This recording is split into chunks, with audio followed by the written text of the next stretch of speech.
In the year 2000, Texas Governor George W. Bush has announced his intention to run for President of the United States, the same position his father held.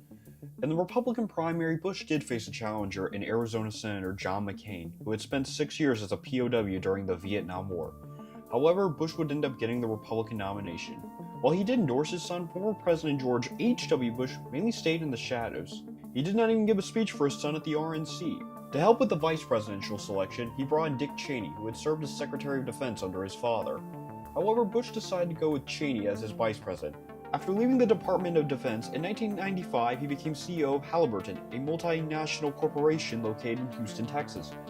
Cheney had since changed his place of residency to Texas, so meaning if Bush and Cheney won Texas, the electoral votes would not count towards them, because Cheney was also from there.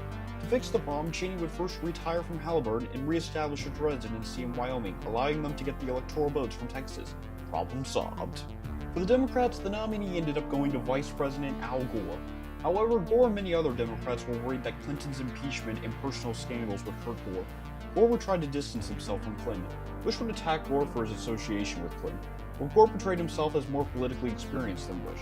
The race was a toss-up between the two, and it looked like it was going to go either way. A big call to make. CNN announces that we call Florida in the Al Gore column. This is a state both campaigns desperately wanted to win. Stand by. CNN right now is moving our earlier declaration of Florida back to the too close to call column. Weird. 25 very big electoral votes in the home state of the governor's brother, Jeb Bush, are hanging in the balance. This no longer is a victory for Vice President Gore. George Bush, governor of Texas, will become the 43rd president of the United States at 18 minutes past 2 o'clock Eastern Time. CNN declares that George Walker Bush has won Florida's 25 electoral votes. The vice president has recalled the governor and retracted his concession. But this race is simply too close to call. And until the recount is concluded and the results in Florida become official, our campaign continues. Bill Daley, the chairman of the Gore campaign, you just heard it. We're all, I think we can hardly believe our ears. He said, until the results are official and certified in the state of Florida, we are going to continue our campaign. We hope and believe we have elected the next president of the United States. They're still counting, and I'm confident when it's all said and done, we will prevail. The election was indeed a tight one and would come down to Florida. At first it was called for Gore, which would have given him the required 270 electoral votes to be elected president. However, hours later it was called for Bush, which would have given him the presidency. However, it was later deemed too close to call, so who won? While Bush did have a lead in Florida, it was so slim that the law required a recount. Fewer than 600 votes separated the two. Bush would call on his dad's longtime friend James Baker to be a legal advisor during the recounts. Many recounts would ensure across Florida in several counties. Bush's lead would shrink and grow over the course of recounts. Gore would request more recounts in several counties that were close. The Florida Supreme Court agreed to extend the deadline. However, the Bush campaign wasn't having it and appealed the decision to the Supreme Court of the United States. In a controversial decision, they reversed the previous decision. Bush would eventually be declared the winner. He would win Florida's 25 electoral votes to give him a total of 271 electoral votes. Just enough to give him the presidency. This was despite Gore receiving 500,000 more votes than Bush. It still remains one of the most controversial elections in United States history. Bush would step down as governor of Texas on December 21st, 2000, and would be sworn in as the 43rd president of the United States on January 20th, 2001. He was the second son of a former president to be elected president, the other being John Adams and John Quincy Adams.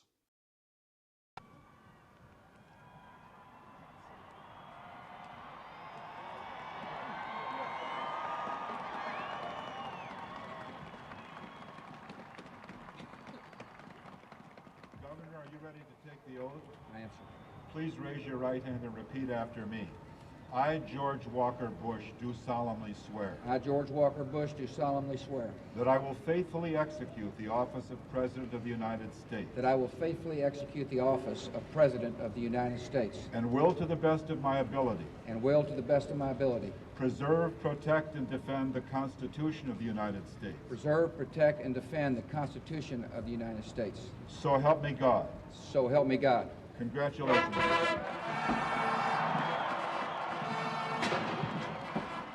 So now that Bush stepped down as governor, who would fill his seat? Well, if the Texas governor either resigns or dies in office, it goes to the lieutenant governor. The lieutenant governor is head of the Texas legislature, basically like a vice president. It's important to note that laws on how a lieutenant governor get elected differ from state to state. For some, they are selected by the nominee, similar to that of a vice president and elected with them. However, in Texas, the lieutenant governor is elected separately from the governor. A good example would be when George Bush defeated Ann Richards in 1994. The lieutenant governor was Bob Bullock, who won re-election. This was despite Bullock and Bush being from separate parties. Unrelated, Bullock was passionate about Texas history. He established the Bob Bullock Texas History Museum, a must-visit for anyone in Austin. However, Bullock was not the lieutenant governor when Bush stepped down. Instead, the lieutenant governor was Rick Perry, who was sworn in as the 47th governor of Texas on December 21st, 2000. So, who is Rick Perry? Perry was originally a Democrat serving in the Texas House of Representatives. Ironically, he supported Al Gore when he ran for president in 1988. Perry was a conservative Democrat who switched to the Republican Party. In 1990, he was elected as Texas Agriculture Commissioner. In 1998, he was elected Lieutenant Governor of Texas. And now he was Governor of Texas. Perry would be elected to a full 4-year term in 2002. After these messages, we'll be right back.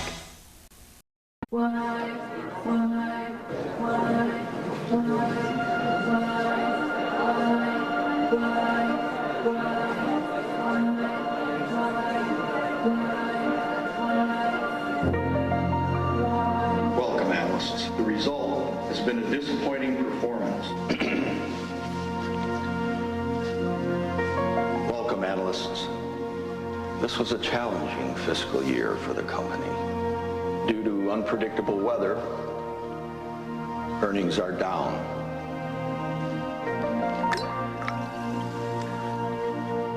Welcome, analysts. But as everyone knows, you can't predict the weather. There's nothing you can do about it.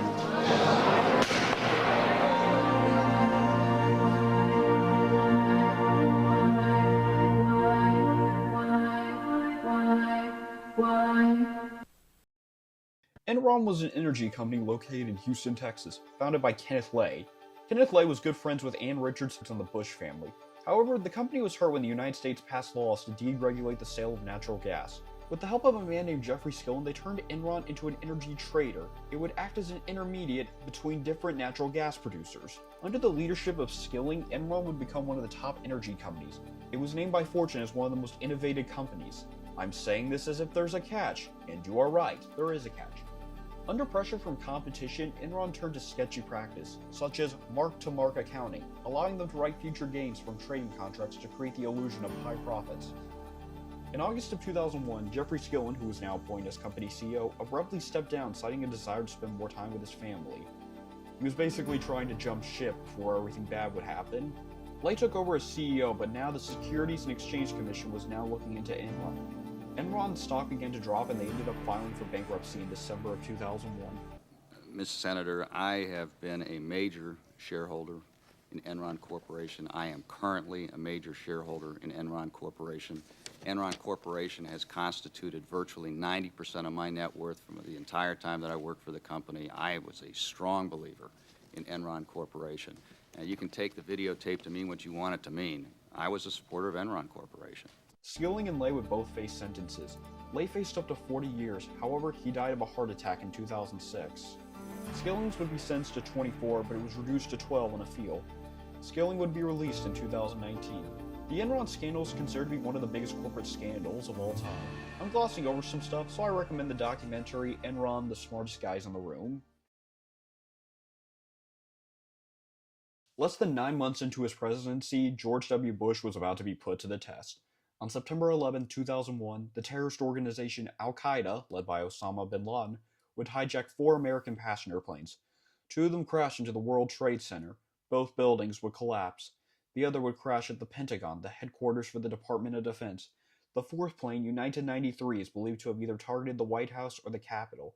However, the passengers on board would bravely retake the plane from the terrorists. It would crash land in a field in Pennsylvania. It unfortunately killed everyone on board, but it also prevented more casualties and prevented the plane from hitting its target. 2,996 Americans died on that horrible day. It would not be easy moving forward. Bush would make sure to be a strong leader. Good evening. Today, our fellow citizens, our way of life, our very freedom came under attack in a series of deliberate and deadly terrorist acts. The victims were in airplanes or in their offices, secretaries, businessmen and women, military and federal workers, moms and dads, friends and neighbors. Thousands of lives were suddenly ended by evil, despicable acts of terror. The pictures of airplanes flying into buildings, fires burning, huge structures collapsing, have filled us with disbelief, terrible sadness, and a quiet, unyielding anger. These acts of mass murder were intended to frighten our nation into chaos and retreat. But they have failed. Our country is strong. A great people has been moved to defend a great nation. Terrorist attacks can shake the foundations of our biggest buildings, but they cannot touch the foundation of America. These acts shattered steel, but they cannot dent the steel of American resolve. America was targeted for attack because we're the brightest beacon for freedom and opportunity in the world, and no one will keep that light from shining. Today, our nation saw evil, the very worst of human nature, and we responded with the best of America, with the daring of our rescue workers, with the caring for strangers and neighbors who came to give blood and help in any way they could. Immediately following the first attack, I implemented our government's emergency response plans. Our military is powerful, and it's prepared. Our emergency teams are working in New York City and Washington, D.C. to help with local rescue efforts. Our first priority is to get help to those who have been injured and to take every precaution to protect our citizens at home and around the world from further attacks. The functions of our government continue without interruption. Federal agencies in Washington, which had to be evacuated today, are reopening for essential personnel tonight and will be open for business tomorrow. Our financial institutions remain strong, and the American economy will be open for business as well.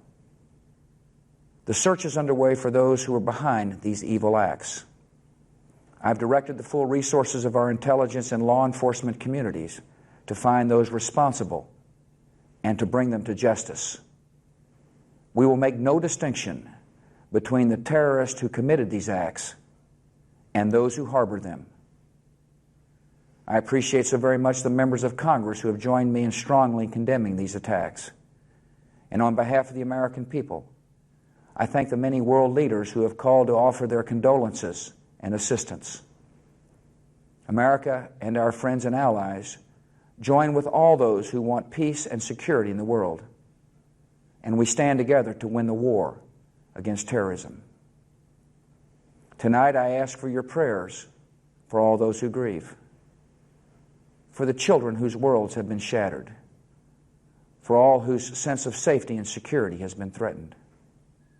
And I pray they will be comforted by a power greater than any of us, spoken through the ages in Psalm 23. Even though I walk through the valley of the shadow of death, I fear no evil, for you are with me. This is a day when all Americans from every walk of life unite in our resolve for justice and peace.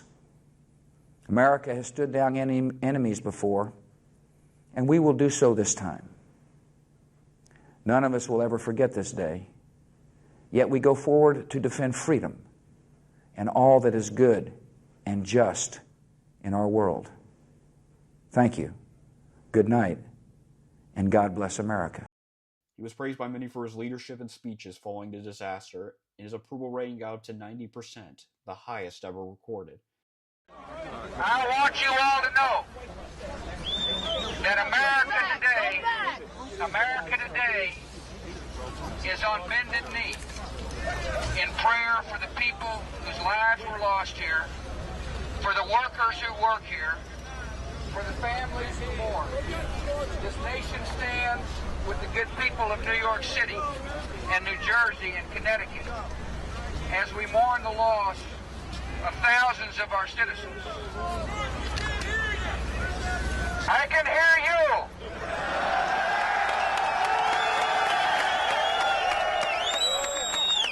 I can hear you. The rest of the world hears you. And the people who knock these buildings down will hear all of us soon.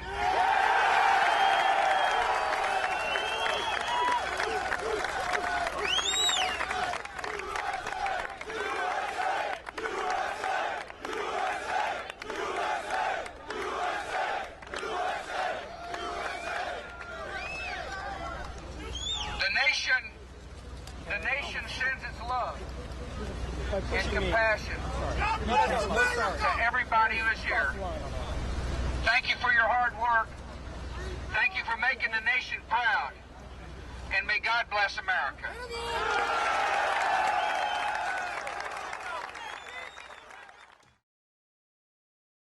Bush would set his goals on going after those who were responsible for the 9/11 attacks, mainly Osama bin Laden. Bush would declare a war on terrorism. In October of 2001, the United States would send troops to Afghanistan.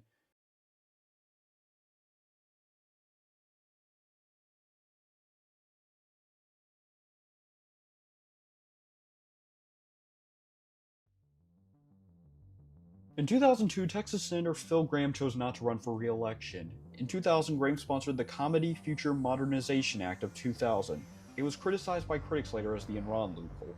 It's important to note that Graham's wife Wendy was a board member for Enron. This was not the only time a law supported by Graham was controversial, as one in 1999's blame for the 2008 recession. The Republican nomination would go to Texas Attorney General John Cornyn. The Democratic nomination went to Dallas Mayor Ron Kirk, who had defeated Victor Morales in a runoff. I also found out that Victor Morales is the father of Houston Astros reporter Julia Morales. Kirk would be endorsed by Ann Richards and former Senator Lloyd Bentsen. Despite being a Democrat, Kirk actually supported Bush in 2000. However, Bush would endorse Cornyn in the election. The left would attack Cornyn for taking money from Enron. Cornyn would end up defeating Kirk by over 10% to be elected Texas's new senator. Gramm chose to resign from his seat in November of 2002. In 2003, Bush was about to make one of the most controversial calls in presidential history. Bush and his administration believed that Iraq possessed weapons of mass destruction. They also believed Iraq was harboring terrorists and was involved in 9/11. They also wanted to overthrow Iraq President Saddam Hussein, who had a reputation for abusing human rights. Bush would get support from Great Britain, but the idea of it was controversial and some questioned the evidence. However, Bush convinced Congress to approve the invasion of Iraq. The resolution passed 77-23. All Republicans voted in favor, and 21 Democrats. A few prominent Democrats who you may have heard of supported it. To them, they believed it was important to go after those who they believed were involved with 9/11. In March of 2003, the United States launched an invasion of Iraq. Saddam Hussein would end up going on the run. He would be captured later that year. I thought I had it all together, but I was led astray. The day you walked away, you were the clock that was ticking in my home. Changed my state of mind. Ladies and gentlemen, Love so hard to find. we got him.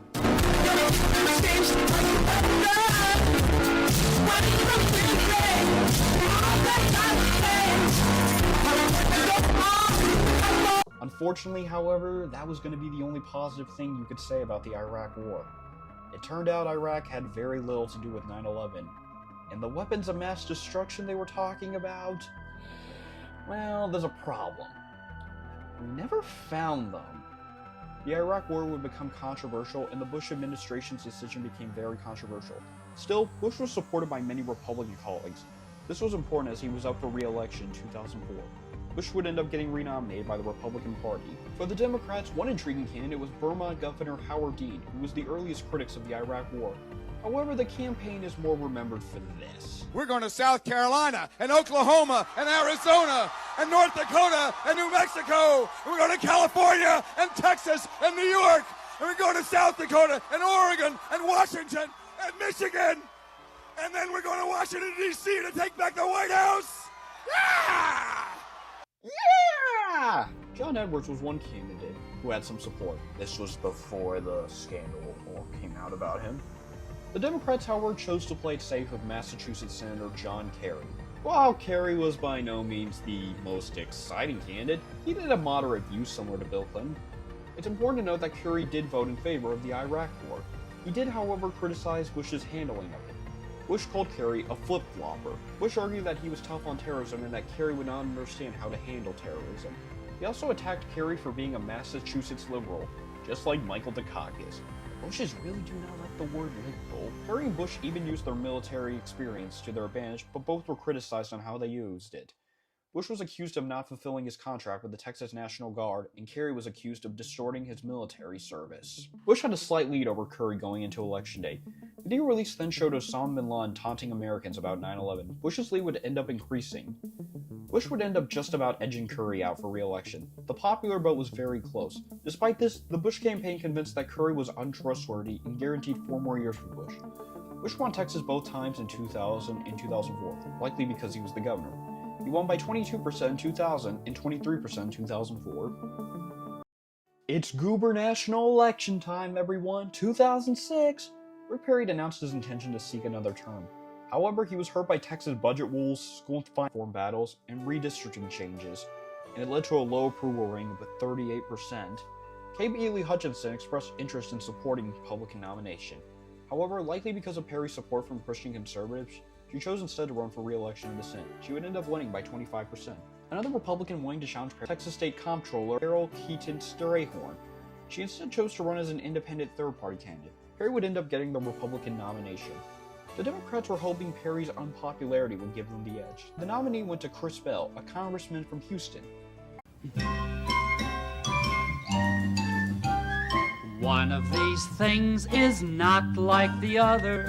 One of these things just doesn't belong. Can you tell which thing is not like the other before I finish my song? Now look very carefully because one of these things just doesn't belong here. Meet Richard Friedman, or Kinky Friedman. He was a singer-songwriter and he claimed that he hoped to follow in the footsteps of other celebrities turned governors such as Ronald Reagan, Jesse the Body Ventura, and Arnold Schwarzenegger. He supported moves like legalizing marijuana, improving border security, and support for gay marriage. When asked about his opinion on abortion, he offered this colorful quote: "I'm not pro-life, and I'm not pro-choice. I'm pro-football." Hey, it's better than what Clayton Williams said. Geez, why do I keep bringing that guy up? He even raised more money than Democrat Chris Bell. Friedman was ahead of Bell in the polls and behind Perry by July. However, like many third-party campaigns, it fell off, as most of his support was from young voters. Strayhorn portrayed herself as a friendly old grandma. However, she was heard during a debate when she could not name who Felipe Calderon was, who was the president-elect of Mexico. However, the 3 candidate split likely caused a problem for those who were dissatisfied with Perry, meaning if someone did not like Perry, they had 3 options, maybe too many. Despite this, Perry led in almost every poll, and his approval rating began to rise going into Election Day. Perry would just about end up winning re-election, coming ahead of Bell, Strayhorn, and Freeman. Perry did only receive 39% of the vote. However, Texas law does not require a runoff in a general election. George W. Bush's second term as president was not going much easier than his first. The Iraq War was still going on. Many now believed it to be a massive mistake. Bush was also criticized for a poor response to Hurricane Katrina, a disastrous storm that hit Louisiana. The economy was not doing too well either. The housing bubble burst, predatory landing, lack of regulation, toxic assets led to the Great Recession of 2007-2008. People would lose their jobs, savings, homes, and property rate. The Republicans were hurt bad by various scandals within their party. In the 2006 midterms, the Republicans got absolutely destroyed by the Democrats. The Democrats gained 31 seats in the House and took control for the first time in 12 years. The Democrats also gained 5 seats and took the Senate from the Republicans. The Republicans seemed like they were ready to move on. George W. Bush was not allowed to run for a 3rd term, but they did have some interesting candidates, but they ultimately chose to go with longtime Senator and former Vietnam veteran John McCain to be their nominee. So, who is it going to be for the Democrats? Before the start of the election, it looked like it was going to be New York Senator and former First Lady Hillary Clinton. It seemed like the stars had aligned for her not only to get the Democratic nomination, but also to become the first female president. However, it was not going to be as easy as she thought. One name that got some attention was Illinois Senator Barack Obama. Obama would end up defeating Clinton in the Iowa caucus. Clinton would pull out a close win in New Hampshire. She and her campaign had to forget about talks of becoming president, but rather simply getting the party nomination.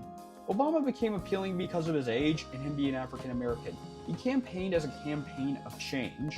Obama would end up getting the Democratic nomination over Clinton. Obama was the first African American to receive a major party nomination. Obama being young and African American made him a more appealing candidate than John McCain, who was, well, an old white guy. McCain had the idea of picking Texas Senator Kay Bailey Hutchinson as his vice president, which seemed like a strong candidate. However, some of the Republican Party did not think so. Hutchinson was 66 years old, only 6 years younger than McCain. She was also from a southern state like McCain, so they shot her down. After many other candidates were considered, McCain and Republicans decided to go big with their VP selection. They chose to go with Alaska Governor Sarah Palin. She was the second ever female vice president chosen for a major party. Despite the selection receiving tons of buzz, Palin had trouble on the campaign trail. She was criticized for her performance in interviews, and she was mocked regularly. I can see Russia from my house. There were also some concerns about McCain's age. He was 72 years old and was a POW in the Vietnam War, and it left him disabled, and some worried about his health. McCain tried to use his age as an advantage, and believed that voters would want someone who knew the system. Obama campaigned on change. He really liked the word change for some reason, and questioned the idea of McCain's ideas. Obama campaigned on universal health care and environmental issues. Many also believed that during the election that the media favored Obama. On election night, Obama defeated McCain to be elected the 44th president and first African American president. Obama performed amazingly with younger voters and African Americans, which, well, makes sense. While McCain performed better among older voters. For Texas, McCain would win the state, receiving 11% more than Obama. Less than Bush, but still a significant win. As for Texas, it was Republican all the way. With the exception of the 2006 gubernatorial race, none of these races were any close. Corn would be re-elected in 2008 by 11% of the vote. He would eventually become one of the top Republicans in Senate. Governor Rick Perry's name did come up in 2008 as a possible presidential candidate, but he declined. In 2009, Rick Perry surpassed Bill Clements to become the longest tenured governor in Texas history. Kay Bailey Hutchinson still remained a popular senator, easily winning re-election in 2006. However, she expressed her interest in running for governor, and with the 2010 gubernatorial election coming up, it looks like she was going to give it a shot. George W. Bush's term as president ended on January 20th, 2009, after 8 years. So what is Bush's legacy as president? Unfortunately, not great. When Bush left office, his presidency was viewed negatively. Some have called him one of the worst presidents of all time. If you Google top 10 worst presidents of all time, Bush's name will come up on a few articles. So why is Bush's presidency viewed negatively?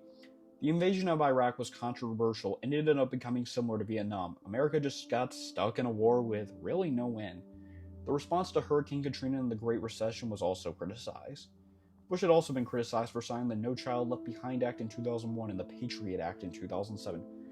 While Bush has received praise for his leadership on 9/11, his decision-making post 9/11 is scrutinized, and some blame him for the problems America faces today. Bush was pretty unpopular in his final years, and his administration was criticized and mocked. Now he can blame the mocking to Vice President Dick Cheney for accidentally shooting someone. Harry Whittington, the guy Cheney shot, actually died last year. His death was unrelated to the injury he received from Cheney. I wonder if Lin-Manuel Miranda will write a musical about him. So what is my opinion of the presidency of George W. Bush, in case you really care? I'll admit, I have a bit of a soft spot for Bush. Like Johnson, he is a Texas boy. I remember when I was young and I first found out about him. I found it awesome that my state had at least one president just recently. When I found out his dad was also president and he was governor, I became even more fascinated. I visited both his presidential library and boyhood home. Now, do I think he was a great president? Far from it. I think he faced many challenges, some of which he handled great, others not so much. Now, I do think some are too harsh on him, but I can understand why most are not fans of Bush. However, since leaving office, it feels like Bush has now found peace. Bush and his wife Laura are heavily involved in charities, and he has even picked up the hobby of painting. Texas has had 3 presidents claim its home: Lyndon B. Johnson, George H.W. Bush, and George W. Bush. While Dwight Eisenhower was born in Texas, he spent most of his childhood in Kansas. I think it's awesome that 3 presidents claim Texas as their home. While I don't see George W. Bush as an amazing president, I respect him, and I'm glad he's from Texas. Thank you, W.